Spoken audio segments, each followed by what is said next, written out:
예, 그 마지막 주제로 북미 관계입니다. 제일 어려운 거네요. 예, 한반도 정세. 이게 많은 분들이 진보든 보수든 북미 관계가 이렇게 진전되는 것은 뭐 바람직하다 이렇게 이야기하는데 거기에서 우려가 한국 패싱이 가장 우려가 되잖아요. 아까 말씀하신 대로 문재인 대통령, 문재인 정부 시절에서는 그래도 그쪽에서도 경청하고 기울이고 여러 가지 정보라든지 도움을 줄 정도의 우리가 그걸 갖고 있었는데 지금은 거의 다 지금 없어졌다고 들었습니다.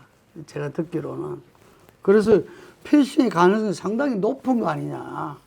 시장이 열리기도 전에 패싱을 걱정하는 상황이 저는 너무 비현실적인 것 같아요. 아니 우리가 가지고 있는 대북 레버리지도 하나도 없으면서 우리가 소외되면 어떻게라고 하는 것은 결국 북한하고 미국하고 대화하지 말란 얘기입니다. 아니 대표님 패싱이 중요합니까? 아니면 북미 대화가 중요합니까? 저는 북미 대화가 중요하다고 봅니다. 두 번째는 이게 또 다른 역설이죠. 윤석열 정부 2년 반 남짓 동안 북한을 저렇게 대했고 북한도 우리를 이렇게 막대한 상황에 이제 미국이 우리 얘기를 전략적인 판단을 들을 여지가 없죠.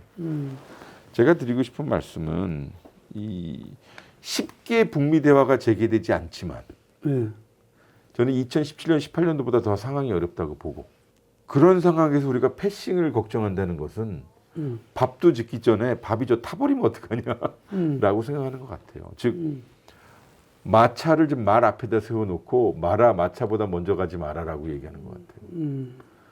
역설적으로 북미 회담을 통해서 그 북미 관계가 좋아지면 그게 우리한테 왜 나빠요? 그렇지 않습니까? 저는 심지어 북한하고 일본하고도 대화해야 된다고 봅니다. 2017년, 18년처럼 그렇게 진행이 안 될 겁니다. 왜냐하면 구조적으로 너무 달라요, 대표님. 왜냐하면 하나는 2018년도에는 우리가 남북 관계의 선순환으로 북미 관계를 돌렸어요.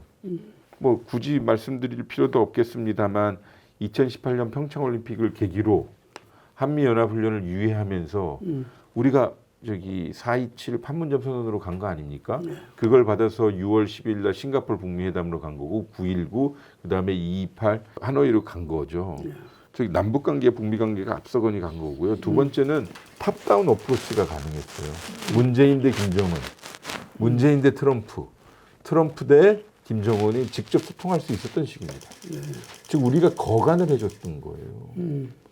근데 지금은 소위 문재인으로 상징되는 대한민국의 지도자가 존재하지 않을 뿐더러 김정은은 대한민국하고 이제 얘기하지 않는다는 거예요. 근데 지금 희한하게 그 공백을 누가 채웠냐면 푸틴이 채웠어요. 푸틴이 채웠지 않습니까? 김정은이 푸틴에게 전략적 결정을 통해서 지금 매우 긴밀한 관계를 맺은 나머지 파병까지 해주고 있는 상황 아닙니까? 우크라이나에. 근데 트럼프와 푸틴은 대화하잖아요. 두 번째는 그렇기 때문에 푸틴이 등장한 거거든요. 우리 때는 푸틴은 우리를 지지해줬습니다. 남한을.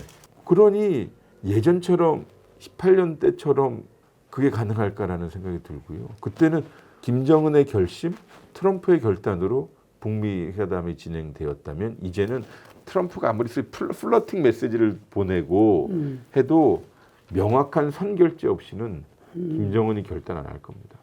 그럴 필요가 없잖아요. 한번 세게 당했는데. 그런데 하노이 노딜이 그러니까 미국식 표현을 위하면 회담을 위한 회담 안 할 필요가 없지 않습니까? 그리고 제가 제일 걱정하는 거는 트럼프의 북한 내 존재하는 트럼프 최고 전문가는 김정은입니다. 왜냐하면 3번을 연속으로 만났지 않습니까? 싱가포르에서 만나고 하노이에서 만나고 그다음에 어디야 그 판문점에서도 만나고 수십 통의 서한을 교환했었고요. 그러니까 북한의 외무성이나 북한의 노동당에서 위원장님 만나야 됩니다. 만나실 수 있습니다라고 어디 감히 제안할 수 있겠어요. 그러니까 결국은 남은 거는 김정은의 결단인데 그 결단을 누가 뺄 수 있을까? 굉장히 걱정인 거죠. 그래서 이 남한 패싱론은 너무 럭셔리한 걱정이다. 우리나라에서 어쨌든 간에 지금 북핵 문제 이게 대해서 계속 이야기를 하는데 그 트럼프 대통령이 북해 뉴클리어 파워에 대해서 인정하는 발언을 해가지고 난리가 났었어요. 그런데 한밀극에서는 어쨌든 간에 또 거기에서는 북한 비핵화라는 표현이 나왔어요. 예. 요거는 뭐 어떻게 봐야 됩니까? 뉴클리어 파워라는 발언을 했고 그것은 북한이 핵 가지고 있잖아라는 그 현상을 인정하는 발언으로 보는 것이지 그것이 소위 뉴클리어 파워 스테이트 즉 핵을 보유한 공식 국가를 인정하지 않는 것 같아요. 그게 좀 트럼프다운 것 같아요. 북한이 가지고 있는 핵을 약간은 협상 대상으로 인정해주는 선인 것이지 공식 무기 국가라고 인정 안 해준 것 같고요. 두 번째는 북한 비핵화라는 표현은 저는 개인적으로 마음에 안 들어요. 왜 그런지 모르겠어요. 근데 저는 일본이 뭐 집어넣었다니. 저는 뭐 일본인 것 같고요. 예. 그게 결국은 무슨 뜻이냐면은 그러면 한반도 비핵화는 아까 노태우 정부에서 만든 용어이고 북한도 우리도 국제적으로 통용된 용어인데 정말 대북 정책의 함수가 바뀐 것인지는 모르겠으나 이것도 역시 좀 우려스러운 부분이에요. 사실 한반도 비핵화라고 하면 너 핵 가지지 마. 포기해. 우리도 안 가질 거야. 라는 뜻이거든요. 우리 없어. 평화적으로 이용할게. 이런 뜻인데 앞으로 제 생각에는 좀 용어의 변경이 와야 하지 않는가라는 생각이 들어요. 용어의 변경이 와야 된다고요? 다시 한반도 비핵화라고. 아, 근데 그 핵무장론에 대해서는 교수님은 아주 강하게 비판하시더라고요. 그거는 좀 심하게 나무래고 싶어요. 예. 최소 10가지 이유가 안 되는 이유예요. 아, 그렇습니까? 첫 번째는 그럼 북한이 옳았다는 뜻입니까? 북한의 핵 개발 동기는 핵을 핵으로 막기 위한 것이었어요. 예. 근데 우리가 북한의 핵을 막기 위해서 핵을 개발해야 된다는 논리인데 그럼 북한의 선택이 결국은 전략적으로 매우 이성적이었다는 것을 우리 스스로 왜 증명시켜 줍니까? 두 번째는 우리가 소위 윤석열 정부도 주장했던 보검처럼 여겼던 미국의 소위 확장 억제 공약을 정말 우리는 못 믿습니까? 그러면 그 사람들은 정말 동맹을 의심하는 세력들로서 반동맹주의자들 아닙니까? 지금 대한민국의 외교안보 근간을 흔드는 것이네요. 세 번째는 그러면 대한민국의 외교 정통성을 허물겠다는 뜻인데요. 우리 NPT를 탈퇴한 나라는 지금까지 NPT를 탈퇴하고 핵을 개발한 국가는 북한밖에 없습니다. 그럼 우리 북한의 길을 가겠다는 것입니까? 네 번째는 한미 원자력 협정은 어떻게 할 겁니까? 지금 우리나라에 24개의 원자력 발전소가 있는데 거기서는 다 우라늄을 통제받고 있는데 그거 어디서 가져올 겁니까? 그럼 그 원자력 발전소 다 셧다운 시켜야 되는데 그럼 우리는 지금 이 북한처럼 단전이 지속적으로 되는 나라가 될 것입니까? 더군다나 그러면 제재 받을 거 아닙니까? 국제 제재? 예. 우리 경제 그 핵폭탄 때문에 우리 경제를 말아먹겠다고요? 그 우리 청년 세대들은 어떻게 할 겁니까? 어떤 분들은 그렇게 얘기해요. 그리고요. 그 어디다가 재처리 시설 만들 겁니까? 재처리 시설은 고농축 우라늄 시설은 작습니다. 상대적으로. 재처리 시설은 어마어마하게 커야 됩니다. 즉 연세대학교 캠퍼스 반 정도 돼야 됩니다. 참고로 북한의 영변핵 시설의 넓이가요. 여의도 2배만 합니다. 아, 그렇습니까? 그리고 거기에 빌딩이 298동이 있습니다. 거기에 생활시설 포함해서요. 고농축 우라늄 시설, 재처리 시설, 삼중수소 생산 시설이 있습니다. 근데 재처리 시설이 가장 큽니다. 그러니까 여의도 면적이 2배만한 부지를 우리가 확보할 수 있겠습니까? 최소한. 방패장 건설하는데도 그렇게 오랜 시간이 걸렸는데 다 지나서요. 마지막으로 어디서 핵실험할 겁니까? 뭐 시뮬레이션 돌리면 된다라고 하는 건데 우리가 이분들이 주장하는 핵무장은 남한테 과시하기 위해서 아닙니까? 몰래 개발해서 몰래 숨겨놓을 핵무기를 우리가 왜 개발합니까? 그러면 그거 서해 바다에서 터뜨릴 거예요. 남해 바다 못 터뜨리잖아요. 동해 바다 러시아하고 중국, 북한 앞바다에서 터뜨릴 겁니까? 일본도 있는데. 그럼 뭐 산속에 숨겨놓고 할 겁니까? 북한은 자기네들이 자기 핵실험장이 산속 깊은 곳에 있어서 풍계리에 터뜨릴 수 있어요. 근데 우리는 어디서 합니까? 매우 비현실적이고 저는 선동적이라고 봐요. 신냉전 시대다. 그래서 한미, 그다음에 북중러 이런데 지금 트럼프 들어오면서 이게 푸틴하고 저러다 보니까 이 자체도 뭔가 혼동이 일어나는 것 같아요. 금방 아까 말씀하신 대로 문재인 대통령 거를 푸틴이 만약에 북미 관계가 그 된다면 할 것 같아 이런 말씀하셨잖아요. 중요한 그러니까 외교 현장은 네. 중요한 계기를 만들어서 움직이더라고요. 예. 그러니까 우리는 평창 올림픽이 되게 중요한 계기였잖아요. 예. 5월 9일 날이 그 러시아의 승전일입니다. 2차 세계대전. 예. 근데 작년에 푸틴이 김정은을 초청했습니다. 그쪽이 모스크바로 오라고. 예. 그래서 보도상으로는 가능성이 어느 때보다 높다입니다. 갈지 아닌지 나중에 봐야 하지만. 근데 지금 트럼프 대통령이 우크라이나와의 러시아 우크라이나 종전을 지금 이렇게 과도하게 푸시하는 이유 중에 하나가 그 전승절에 가고 싶다는 거 아닙니까? 그러니까 그 계기 때, 그러니까 다다음 달 5월 달에 모스크바에서 어떤 일이 발생될지 우리가 주목해야겠죠. 트럼프 노벨 평화상 또 그냥 그것만은 아니네요. 만약에 이루어진다면은 예. 충분히 가능성이 있겠네요. 글쎄요, 저는 모르겠습니다만 네. 당시 문재인 대통령이 했던 유명한 말이 있습니다. 저는 그 말 듣고 야, 저 양반 우리 대통령 대단하다고 느끼는 건데 트럼프 대통령님 노벨상은 대통령님이 가지십시오. 평화는 우리가 갖겠습니다. 그랬더니 트럼프 대통령이 봤지? 문재인 대통령이 다 노벨상 받을 수 있다. 그런 식으로 외교하는 겁니다. 그 문재인 대통령도 많이 배웠네 트럼프한테. 그거는 수십 번 보다 보니까. 두 분이 어마어마하게 이 논쟁을 하기도 하였으나 특히 북한 문제에 관련해서는 서로 주거니 받거니 상황 평가하고 전략 잡고 그리고 역할 분담 같은 거 잘하셨던 것 같아요. 그 트럼프와 문재인 그 대통령 그걸 해도 그것도 굉장히 잘 팔릴 것 같은데 제가 생각할 때. 책 썼죠. 변방에서 중심으로라고. 거기 보면 그런 게 다 나오니까. 예. 우리 대통령님의 육성으로 된 그 증언이 나오죠.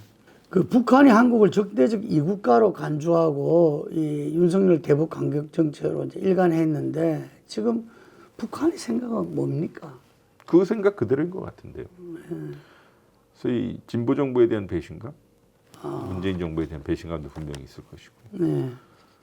두 번째는 윤석열 정부에 대한 원한과 증오가 있을 것입니다. 기본적으로 김정은은 임기가 없어요. 네. 우리는 5년에 한 번씩 바뀌어요. 근데 그간의 패턴을 보면 아까 초기에 말씀드렸다시피 우리 정부, 남한 정부는 이어달리기라는 게 없고 정파와 정권에 따라 대북 정책에 부침이 많아요. 그럼 그 사람들은 어느 장단에 춤을 춰야 돼? 라고 할 거 아닙니까? 그러니까 요번에 물리적으로 아예 단절시킨 것 같아요. 그래서 뭐 이것이 얼마나 지속될지 모르나 저는 한동안 어쩔 수 없다. 우리를 외국처럼 적대국으로 좀 대한다라는 생각과 정책이 이어질 거라고 봅니다. 그 변화하는 시점 문제점이라고 보시죠. 그 변화는 우리 남한 정부가 차기 정부가 됐든 어떤 정부가 됐든 우리 정부가 주도하지 않으면 아무도 움직이지 않습니다. 아니 2017년 당시도 상대적으로 어려웠어요. 이명박 박근혜 9년간의 남북관계 단절 시간이 있었잖아요. 근데 우리가 지속적으로 북한을 관여한 나머지 북한이 이제 문을 열고 나온 거거든요. 그래서 일대면 차기에 민주당 정부가 들어선다고 해서 북한이 바로 오픈하고 난 다음에 기다렸어 이제 얘기하자라고 하지 않을 거예요. 결국은 이 차기 정부가 혹은 민주정부가 북한에 대해서 얼마만큼의 인내심을 갖고 접근하냐 생각할 텐데 저는 기본적으로 우리에게도 이익이 되었던 남북 간의 군사합의 정도는 복원할 수 있다고 봐요. 그 제가 지금 딱 드는 생각이 북한이 진보 정부뿐만 아니라 보수 정당도 사인을 바라겠네. 너가 또 바뀌고 하면 골치 아프다. 너가 전부 다 합의하고 와. 근데 어쨌든 북한 입장에서는 우리도 그렇지만 북한에 대한 신뢰, 그러니까 북한이 가진 남한에 대한 신뢰, 남한이 가진 북한에 대한 신뢰가 불신으로 점철되어 있기 때문에 지금 남북 불신은 너무 높죠. 이 하노이 그 노쇼를 이제 해결하려면은 어쨌든 북한 우리보다는 미국이 그 우선 과제니까 트럼프가 충분히 김정은을 그 불신을 뭔가 넘어설 수 있다고 보십니까? 그거는 트럼프의 몫입니다. 음, 김정은의 판단이고요. 거기에 대해서 발언하기보다는 음, 우리는 트럼프가 북한에 대해서 관여하고 대화하려고 그 시도와 노력을 적극적으로 지지해주면 됩니다. 근데 이상하잖아요. 우리가 실질적으로 좀 할 수 있는 역할은 매우 제한적인데 너 북한하고 얘기할 때 우리 패싱 하지 마. 우리 뒤통수 치지 마. 이러고 앉아있는 꼴이 북한이 미국 입장에서도 말이 안 되는 거죠. 지들은 얘기 못하면서. 그러니까 저는 그 패싱론에 대해서는 사치 일종의 이 인식적 사치라고 생각해요. 제가 잘 몰라서 이야기하는데 미국의 정책에서는 항상 중동을 우선했다. 그리고 나서 이렇게 동북 아시아였다. 이렇게 이야기하는 트럼프가 달랐잖아요. 예를 들면 오바마, 바이든 전부 다 전략적 인내만 있고 별 진전되는 게 없었다는 비판이 있지 않습니까? 예, 트럼프 대통령은 뭐 어쨌든 뭐 표현이 좀 제가 조심해야 되긴 하나 김정은 위원장에 대한 그리고 북한에 대한 관여 욕구가 좀 있었던 것 같고요. 왜냐하면 저 나라와 평화를 이루면 자기에게 매우 중요한 성과가 된다라고 느꼈고요. 그거를 우리가 많이 키워준 거기도 해요. 왜냐하면 남북관계 대화를 통해서 좋은 소위 TV 이미지를 트럼프 대통령이 보여줬지 않습니까? 그렇죠. 판문점에서 만나는 거, 남북 정상이 사인하는 거. 그러니까 우리한테도 나도 그러고 싶어라고 여러 가지 시그널이 있었죠. TV쇼 진행자니까 그림이 중요한 그림이. 그에게는 소위 이미지, 그림, 소위 옵틱스라고 하는데 그거 되게 중요하다고 생각합니다.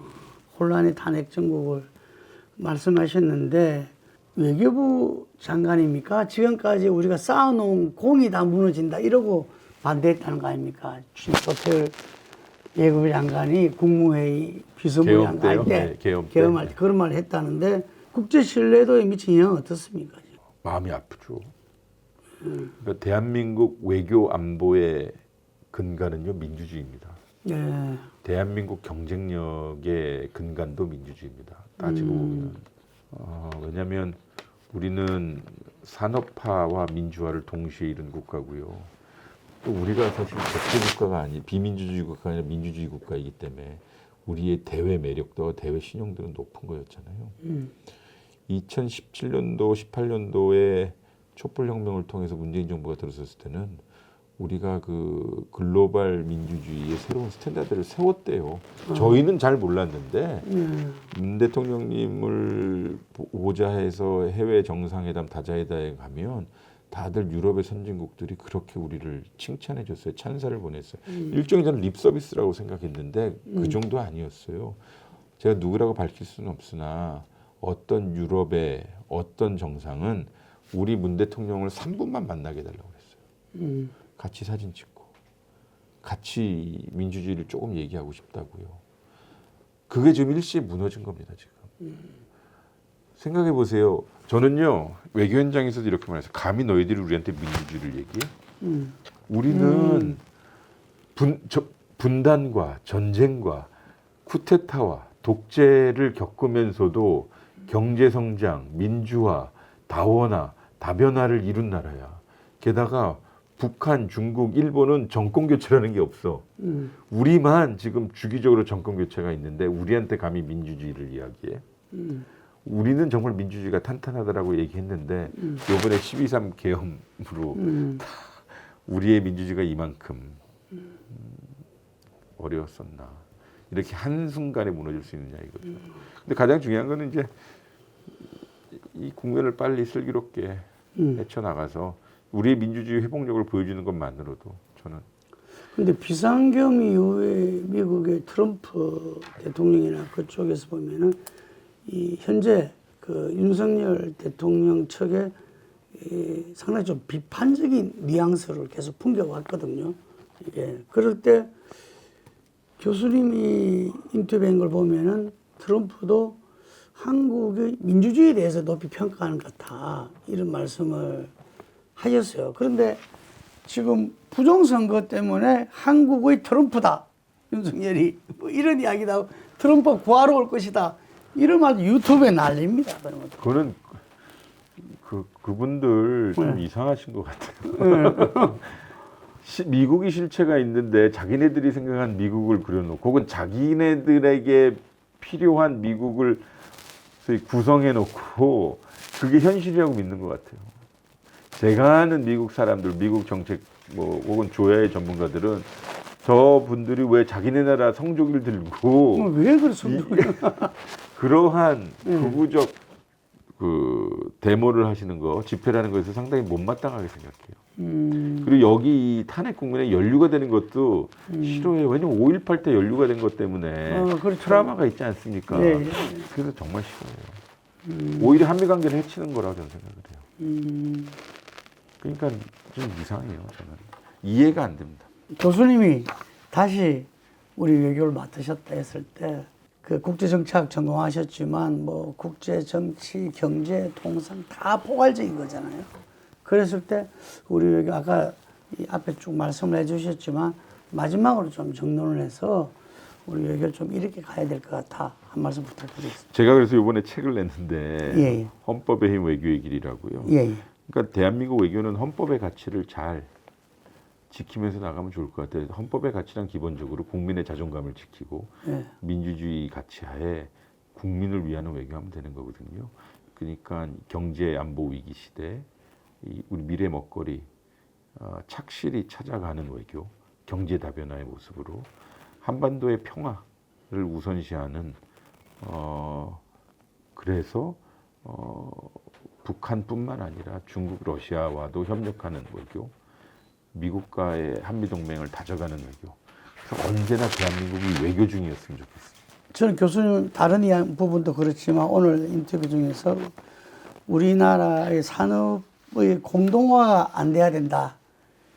이 말씀이 상당히 좀 울립니다. 감사합니다. 예, 예. 이 외교가 당당하지 않고 원칙적으로 제대로 풀지 못하면은 엉뚱하게 우리가 된다는 그런 이야기시죠. 이게. 맞습니다. 이게.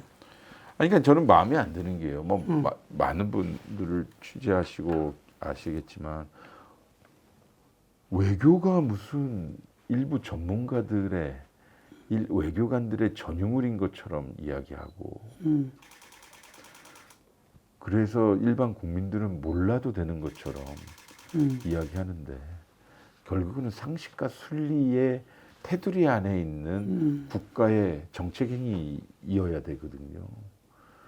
그런 면에서 본다면 세 가지 원칙만 지키면 돼요. 외교관으로서 혹은 뭐 전문가로서 헌법의 가치를 지킨다. 헌법의 가치는 세 가지거든요. 한반도 평화, 국제 평화, 그다음에 우리 국익이고 역사적 정통성 지킨다. 이거 한일 외교가 중요한 것이고. 뭐 그런 식으로 가고 또 상식과 순리대로 하면 되는데 좀 이게 자기들만의 리그가 있는 것처럼 얘기하니까 좀 저는 그게 좀 못마땅하더라고요. 옛날에 그 노무현 때도 이렇게 우리 외교부에 미국과 뭐 이래가지고 그게 논쟁에서 요즘 그건 좀 없어졌으니까 좀 덜해진 것 같아요. 네. 덜해진 것 같아요. 좀 더해졌으면 좋겠어요. 더 국적 있는 외교가 했으면 좋겠어요.